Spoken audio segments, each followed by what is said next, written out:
Muy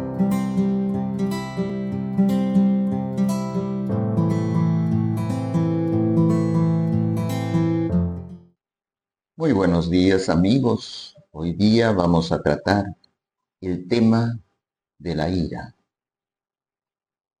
Vamos a poner primeramente para entender el efecto de esta pasión, porque la ira es una pasión, que puede producir en nuestras vidas, cómo la puede afectar.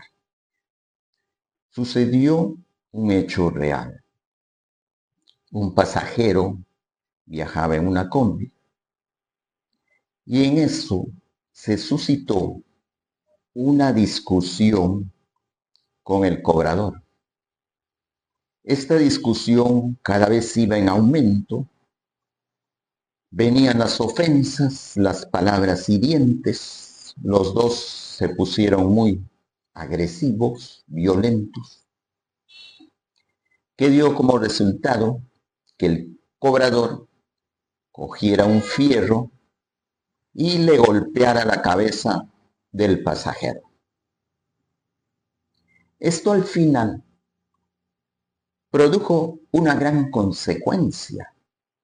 Esta persona, el pasajero, quedó afectado. Lo llevaron al hospital y el doctor le dijo, ¿sabe qué? Va a perder una vista. Todo provocado por la ira. ¿Por qué no podemos controlar esta pasión? Porque a veces los efectos, las consecuencias pueden ser muy graves. A veces, en el calor de la discusión, de la ira, no pensamos en las consecuencias. Simplemente nos dejamos llevar por nuestro mal carácter.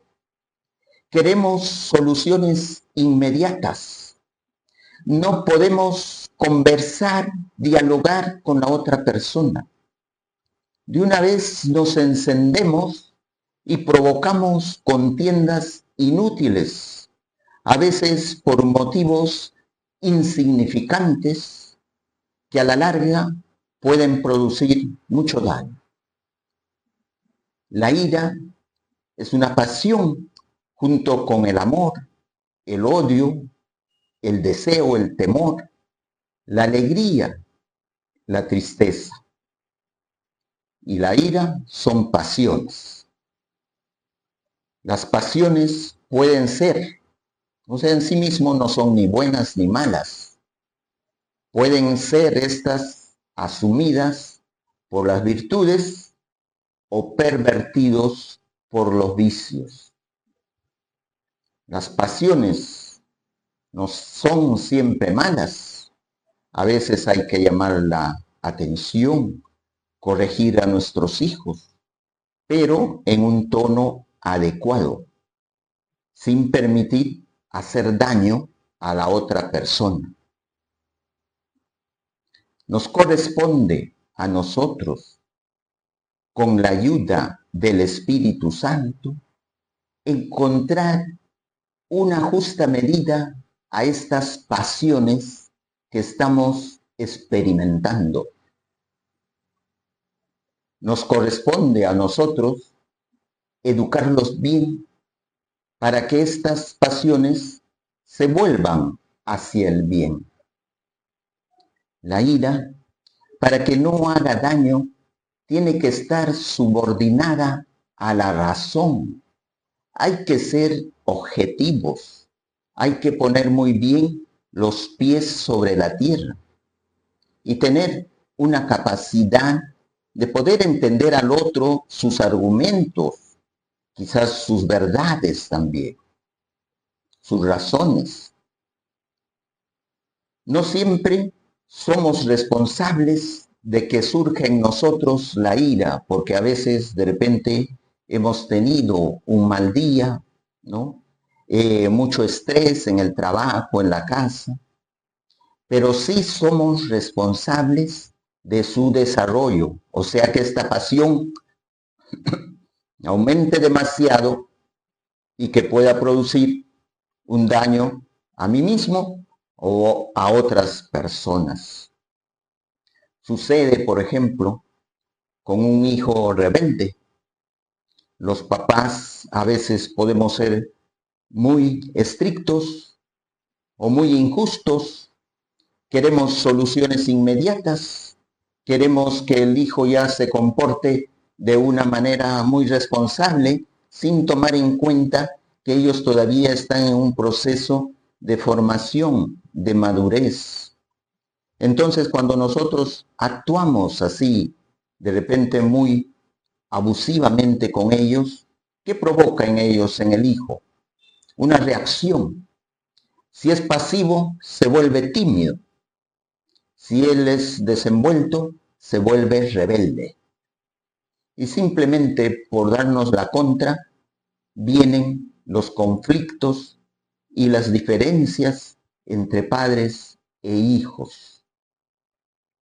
Cuando la ira es un vicio contraria a la virtud de la mansedumbre, a la templanza, que es eso, el dominio de sí mismo.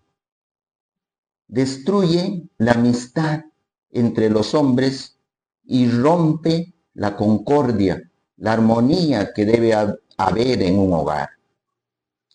La ira es un vicio desenfrenado que no deja tregua.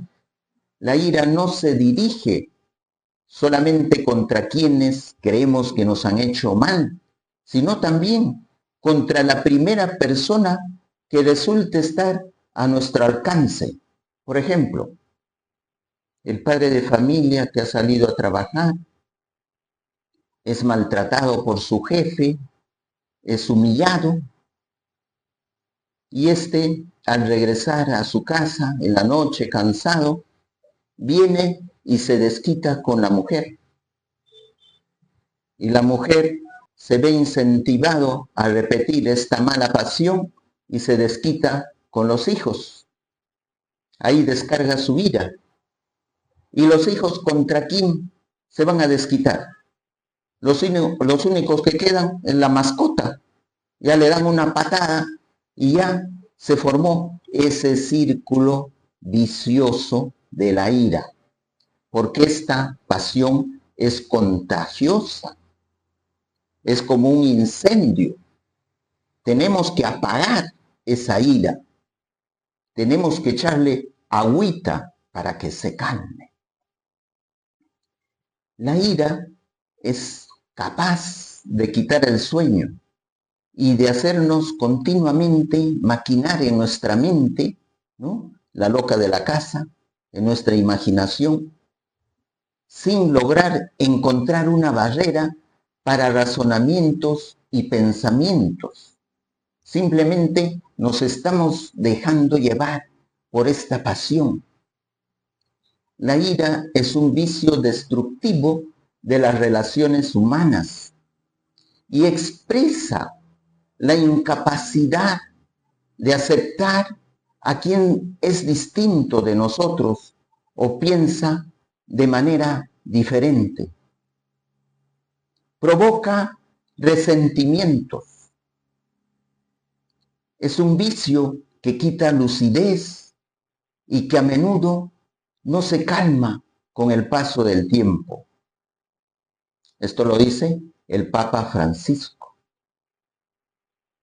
Por ejemplo, sucedió un caso que una pareja de esposos estaban en permanente discusión y el hombre fue a consultar con un sacerdote. Fueron los dos, la pareja de esposos.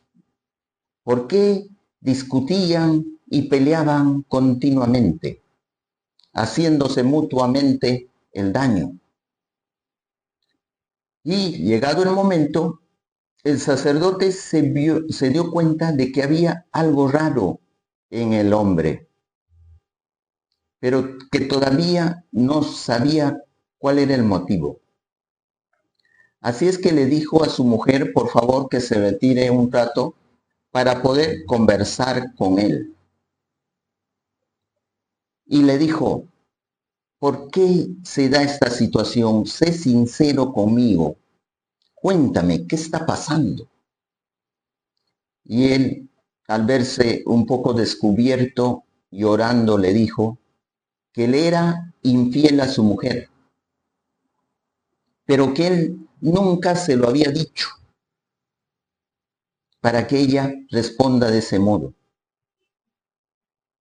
Y ahí el sacerdote se dio cuenta de que aparentemente tú le estás ocultando a la otra persona un suceso negativo que lo estás llevando a escondidas. Pero la otra persona está sintiendo ese malestar, esas energías negativas, de repente no sabe por qué, pero ya lo está intuyendo.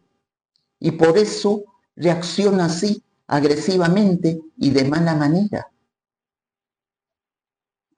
¿Cómo? Miren, un mal actuar ya va provocando estas situaciones difíciles y conflictivas en el hogar. La ira es un vicio que quita lucidez y que a menudo no se calma con el paso del tiempo. Por ejemplo, también les voy a contar un caso que pasa muy frecuentemente en los hinchas de este deporte muy popular que es el fútbol.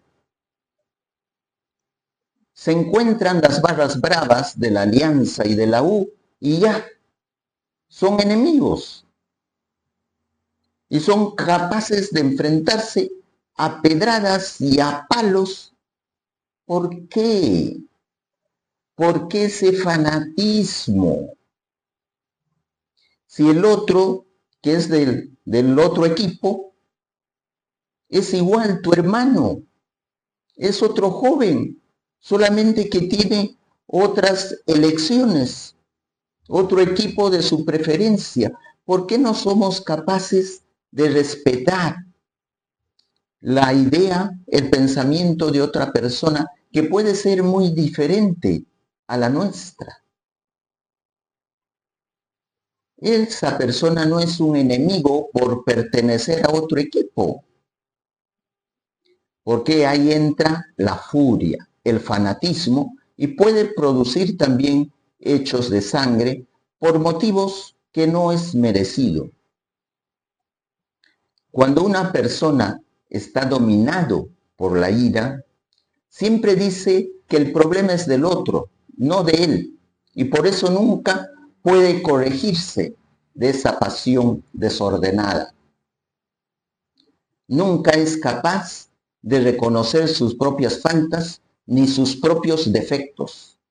Ahí nos damos cuenta, amigos, que esta persona tiene baja autoestima y el orgullo le domina. El iracundo se hace intolerable porque su trato es difícil, pues por cualquier cosita, por cualquier palabra, se ofende y cualquier pregunta o broma le molesta y le hace estallar. No puede ser eso.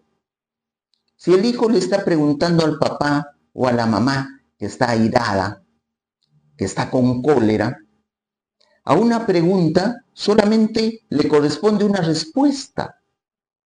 Y si no puedes hablar en ese momento, simplemente di un sí o un no.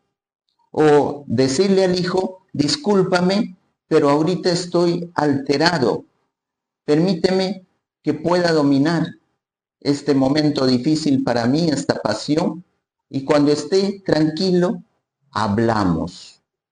Cuando tú postergas una emoción, ya lo estás venciendo. Ya estás teniendo un dominio de ti mismo, de tu persona y de la pasión que te está invadiendo. Porque el hijo está en un momento sereno y tranquilo y simplemente te está haciendo una pregunta. Nada hay más torpe que ver a un hombre airado y nada tan deforme como un rostro severo. Se nota en la cara. Una persona iracunda se transforma, da miedo. Qué bueno sería que lo filmen o que le graben, que le tomen una foto para que se dé cuenta cómo se ha transformado. Y qué triste, además de este rostro severo, tener un alma severa. Esto lo dice San Juan Crisóstomo. El hombre airado provoca pleitos. Proverbios 29, 22.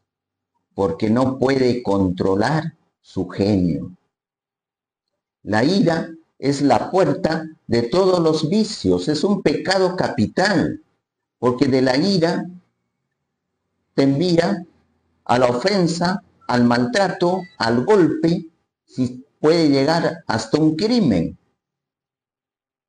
La ira convierte al hombre en un demonio momentáneo, pero es más difícil de dominar que a una persona endemoniada. Imagínense, hasta una persona endemoniada es más fácil tratarle que a una persona que está dominada por la ira. Bajo los estímulos de la ira, palpita el corazón, tiembla el cuerpo, se traba la lengua, se enciende el rostro, se desorbitan los ojos y los conocidos se vuelven desconocidos. La boca emite un sonido, pero los sentidos no perciben lo que quiere decir. Sucedió una vez, y esto es un hecho real de hace poco, que se dio igual una discusión entre un varón y una mujer. Y esta discusión iba en aumento. Y en el furor de la ira, el hombre sacó un revólver y le disparó a la mujer, dándole una bala en su columna vertebral. Este hecho, ¿qué produjo? Que la mujer quedara inválida de los miembros inferiores por una discusión, por no controlar el desarrollo de la ira.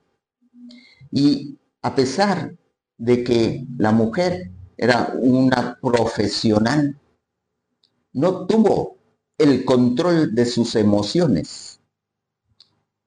Ahora, para sobreponerse a esa nueva realidad, ella buscó en el deporte un apoyo y ha destacado en los últimos Juegos Olímpicos y ha ganado incluso una medalla de oro. Se está sobreponiendo a su dolor, que muchas veces estos accidentes es provocado por uno mismo o por otra persona, por no controlar, no manejar estas emociones.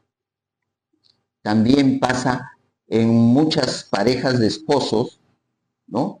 En esto que sucede los feminicidios, en una discusión muy prolongada y acalorada, y esto va en aumento, y ninguno cede. Eso es lo más triste, porque lo ideal es que uno de ellos mantenga la serenidad y evite este conflicto.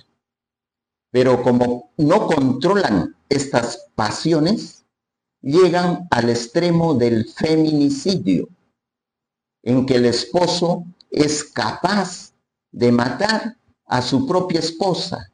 Imagínense.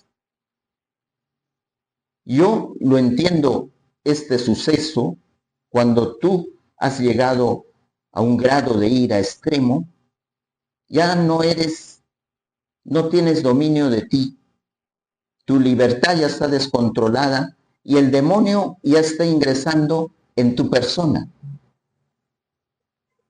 Es muy diferente que haya una santa indignación, como la que es la necesaria ante una injusticia. Eso es muy diferente. Santa indignación, por ejemplo, lo vimos cuando Jesús en el templo expulsó a los vendedores. ¿Por qué Jesús, siendo Dios, actuó así violentamente contra estas personas?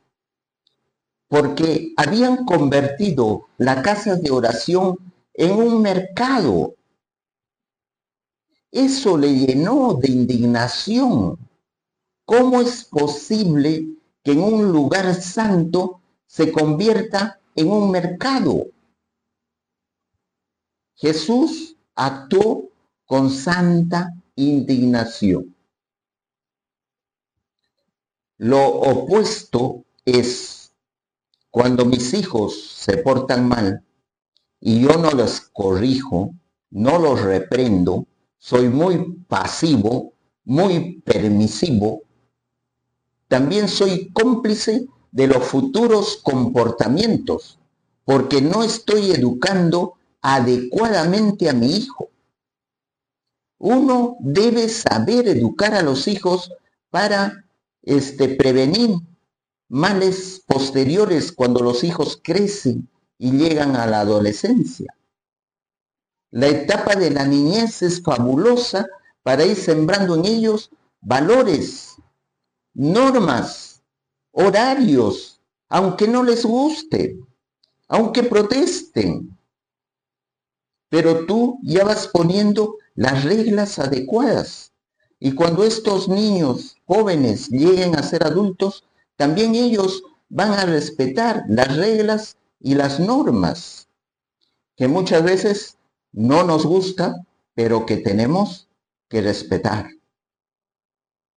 En la Biblia nos ilustra bastante sobre esta pasión de la ira y encontramos, por decir, en Efesios 4, 26, 27, que nos dice: enójense, pero sin pecar, que el enojo no les dure hasta la puesta del sol, pues de otra manera se dará lugar al demonio. Tú no te puedes ir a dormir con tu esposo o tu esposa molesto, colérico, y todavía guardas esa pasión para mañana, pasado, una semana, ¿no? Ahí estás alimentando al demonio. Por eso la palabra nos dice que no dure hasta la puesta del sol. En la nochecita ya un poco más tranquilos, hay que ponerse de acuerdo y ver, superar las diferencias que ha motivado esta discusión. Y también en la Biblia nos dice, en Efesios 4, 31 al 32, arranquen de raíz entre ustedes disgustos, arrebatos, enojos, gritos, ofensas y toda clase de maldad. Una señora decía: yo nunca he castigado a mis hijos, solamente les he gritado. Yo pregunto, ¿y el grito no es una forma de violencia? ¿No es un maltrato psicológico a los hijos? Porque los hijos, por más pequeños o jóvenes que sean, también merecen el respeto. Y no tenemos derecho de descargar nuestras frustraciones, nuestros problemas contra ellos que son más vulnerables. ¿Qué nos dice Efesios 4, 31 al 32? Más bien sean buenos y comprensivos unos con otros, perdonándose mutuamente como Dios los perdonó en Cristo. No es posible que guardemos en nuestro corazón rencores, resentimientos por sucesos que han pasado a veces hace 3 años, 5 años, 10 años. Y yo Lo recuerdo nítidamente. ¿Qué pasó? Ese sentimiento negativo, esa experiencia negativa, lo he guardado en mi corazón y no soy capaz de perdonar. Entonces, ¿cómo puedo querer que Dios me perdone si yo no soy capaz de perdonar a mi hermano? Todos, hermanos, somos pecadores y tenemos que aprender a perdonar para ser perdonados. Lo que contrarresta la ira es la benevolencia, la amplitud de corazón, la mansedumbre, la paciencia. Eso es lo que debemos cultivar, son virtudes que no se logran de la noche a la mañana, pero que tenemos que cultivarlo. Había un sacerdote que era muy renegón, colérico, furioso. Y él decía, qué bonitas las prédicas, las homilías, que con un mal genio, ese es un antitestimonio. Y él que dijo, esta pasión, esta ira, tengo que superarlo. Voy a trabajar, me voy a generar propósitos cada día. Iré mejorando este mal carácter, porque no puedo dar este antitestimonio a mis feligreses. Y él se fue trabajando pacientemente. Demoró varios años, pero pudo superarlo. Y logró tener un carácter tan manso y tan dulce que todo el mundo quería estar con él. Y este sacerdote se llamaba San Francisco de Sales. Él se propuso y lo logró. Hay una curación para la ira. Hay que aprender a sufrir con paciencia los defectos de los demás. No porque tú le dices, el otro va a ser a tu manera. Hay que aprender, ¿no? Ver las dificultades que se presentan y aceptar lo que no se puede cambiar y cambiar lo que sí se puede. Callar frente a las ofensas o errores de los demás. Para que haya pleito, tiene que haber dos personas. Generalmente, la persona más lúcida, con más autoestima, con más dominio de sí mismo, cede.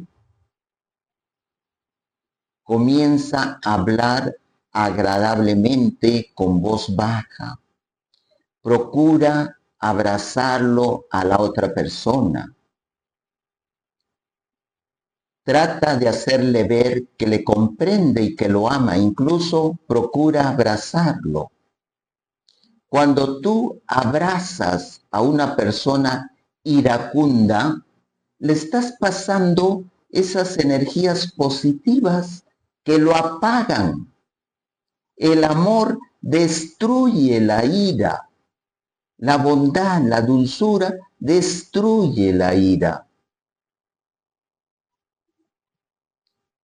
El que no se deja arrastrar fácilmente por su lengua, tiene control de la lengua, tampoco será arrastrado nunca por la cólera. Lo dice Juan Clímaco. O sea, primer requisito, dominio de lengua. Si estoy furioso, yo sé que estoy furioso, ¿qué hago? Y no quiero hacer daño al otro, me meto a la ducha, pues un baño de agua fría, y me va a pasar. Y si estoy más colérico, ¿qué hago?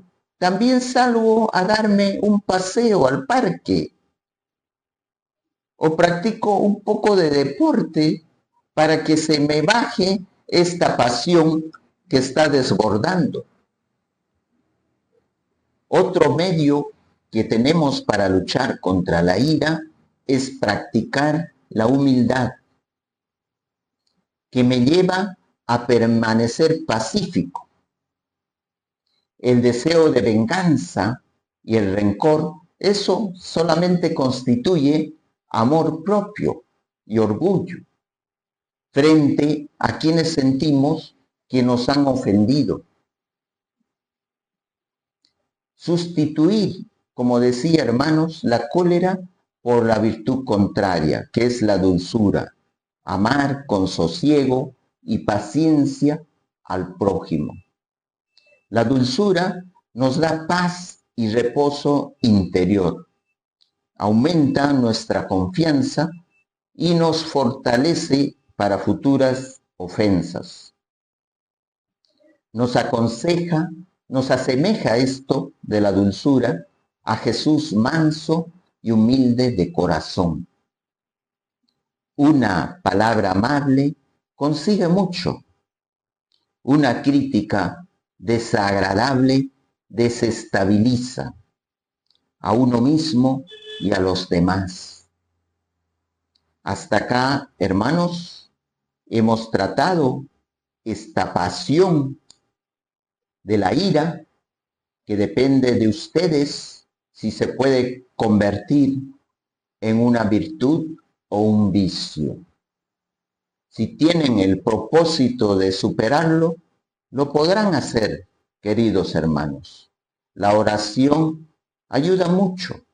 Si rezamos poco, nuestras solas fuerzas no bastan. Necesitamos ayuda del poder sobrenatural de nuestro Dios que está en los cielos. Que Dios los bendiga mucho y si les ha gustado este video, no olviden suscribirse a mi canal. Muchas gracias, amigos.